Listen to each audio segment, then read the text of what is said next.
I'm going to get into this. I'm going to just read this. And if I get a chance, I get a chance to teach it maybe some other time.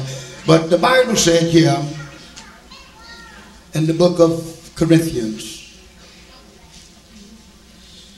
I'm going to read 9 and 8. And God is able to make all grace abound toward you. 2 Corinthians 9 and 8. And I want you to keep reading this verse over and over till you get it in your spirit. Hear what I say? Not just in your mind, in your spirit. Let me tell you the difference. We have a man that was operating on, and he was still under the medication. And they brought him down through the hall where I was working at the hospital. And when they rode him down through the hall, he was speaking in tongues. Somebody say, that must be one of them old holy rollers. He had got it in his spirit. Get it in your spirit. And can't nobody knock it out of your head. When you wake up, you still be saying, Jesus. When you get it in your spirit, all down in you. I want to read this right quick, and I got to hurry on along. I like for our people, we don't gear ourselves to a lot of teaching. And I feel there's been a whole lot of preaching going on, and I just want to say this, to listen carefully at this particular verse. And God is able to make all grace abound toward who? You. He can channel it right to you. That ye, listen to this, always having all sufficiency in all things. Y'all hear me? Yes. How often? Having what? In how many things? Always. Having all sufficiency in all things. This is what you say when you read the 23rd Psalm. The Lord is my shepherd, I shall not want. That word originates from a Greek word, meaning, from a Hebrew word, meaning you shall not lack. There shall be no shortage in the life of a spiritual minded saint. And I hope that you notice the word I use describing the saint, spiritual minded saint. All saints are not spiritual minded. Typical example of that, and it was an allegory to our day, was Abraham and Lot. Bible said Lot was a just man. But when you study and scrutinize Lot's life, he was carnal minded. When Abraham said, let's separate, Lot took physical observation of where he was going. Abraham said, wherever I go, I'll make it. If you take the right, I'll take the left. If you take the left, I'll take the right. Lot, I'll make it. Hallelujah. And Lot, with his carnal-minded self, looked, saw it was well water. Grass was green on the other side for us. And Lot said, I'm going over there. And the Bible said he pitched his tent toward Sodom. But a few months later, you see where he moved in to Sodom and Gomorrah and got him a job in custom, examining folks as they come in the city. Lot got him a job there. But I won't go all the way through the whole story, but you know what happened? The Bible said Lot was vexed with the filthy conversation of the people. But that money was so good, he stuck in there. That's what's wrong with a lot of y'all. When y'all get ready to change job, you ain't thinking about a church home. All you think about how much I'm going to make an hour. You need to think about, what about my soul? Don't make no And this thing called for some serious thinking. Don't make no irrational move without asking God, is it going to benefit my spiritual life? Because Sodom and Gomorrah and the surrounding cities got burned down. But the place that God gave Abraham, Israel got it right on. Sure, didn't you know that? That's what the Palestinians trying to get. God gave that to Abraham. And they won't get it. So God said it's yours forever. That's what happened in the 6-day war. They defeated 3 nations in 6 days. Wiped out the Navy before they got up. Every plane on the ground. They wiped out the Air Force. The Syrians, the Iraqis, Jordanians. They wiped them out. And Egypt. In 6 days. With less than 3 million folk in the whole country. There are more Jews in New York City than in Israel. But God is bringing them back by the thousand. Just the other day they airlifted 15,000 out of the tribe of Dan from Ethiopia.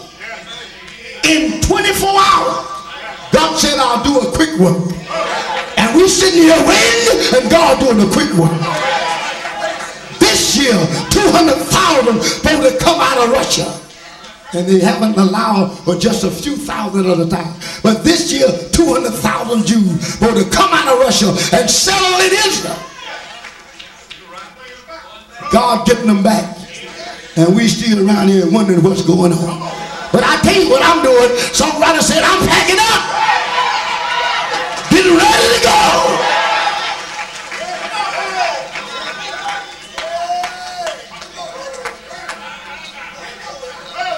It is wake up time. This thing called for some serious thinking called it's wake up time. The thing that was written beforehand, I'm gonna finish this, so I know these long. No, don't worry about no long-winded tonight. Just hold on to what you got right there. You special. And you got to get it in you and in your spirit. Don't let the devil push you from one extreme to the other. From depression, a lot of people, millions of Americans suffer from what they call manic depression.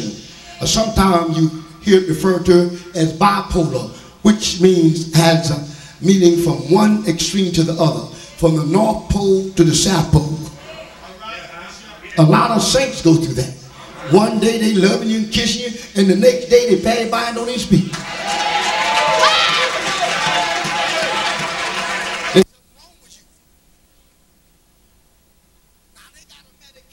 Level you out, but look like Jesus ought to level the saints out, don't it?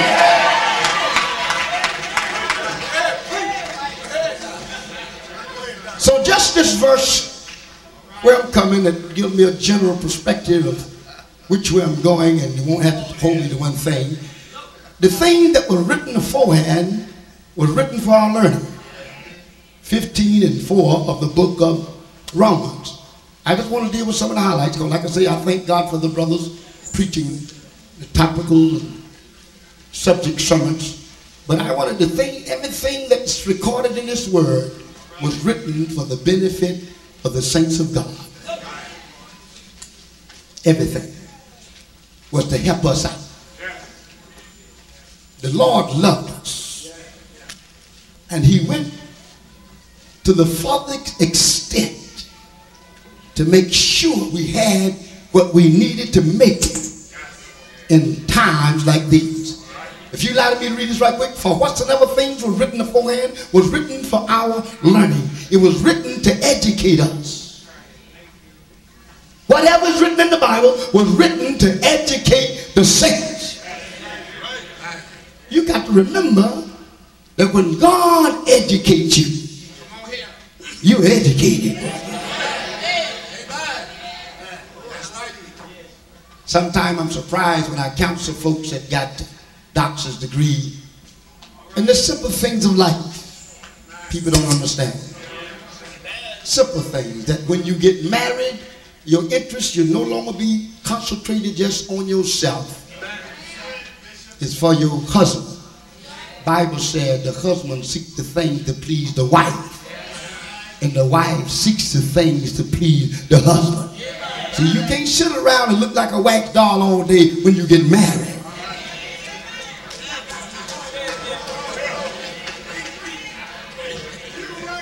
Wax doll time got its place, but you gotta sit thinking when your nails too long to make biscuits. Now what you gonna do? The floor need cleaning. You can't afford no maid, can't afford no cook. Serious thinking.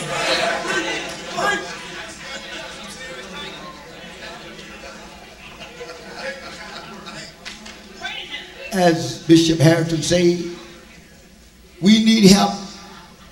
All of us need help. And I want to, just from that, the things that were written beforehand. God gave Abraham special favors because Abraham commanded his children to do right. It never struck me so much, it was such an impact to just a few months past, what Proverbs 22:6 really meant. Train the child.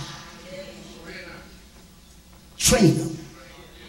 The world get upset when you mention train your child.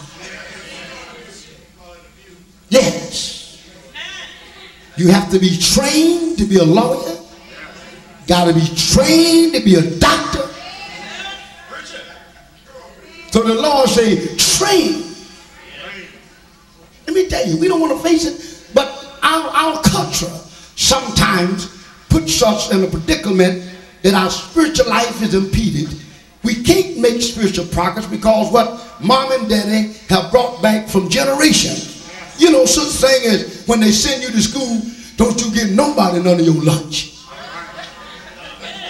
And that grow up in there, you ain't getting none of this. And when they get old, still there. While we let this make shock, y'all don't want to hear. We had a situation where young ladies, all right, you better preach, man.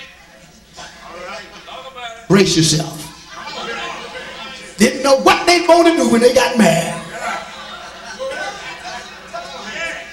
Sit up on the bed and read the Bible all night. First night of marriage.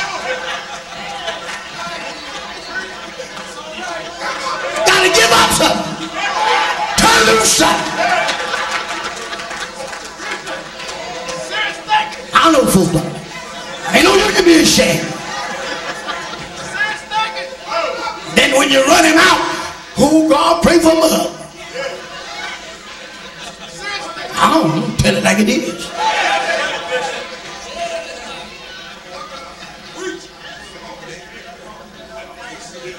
So God said Abraham is going to do it right. And since he going to do it right, see, when you ask for God's blessings, God look beyond what we look at. We just looking at the benefits of the blessing, and God is saying, what about the responsibilities? When you ask God for a car, God is not just thinking about you riding. He knows you need some gas. And you need some oil. And you're going to need some tire. And you're going to need a tune-up. And you're going to need an oil change. Along with the blessing comes responsibility.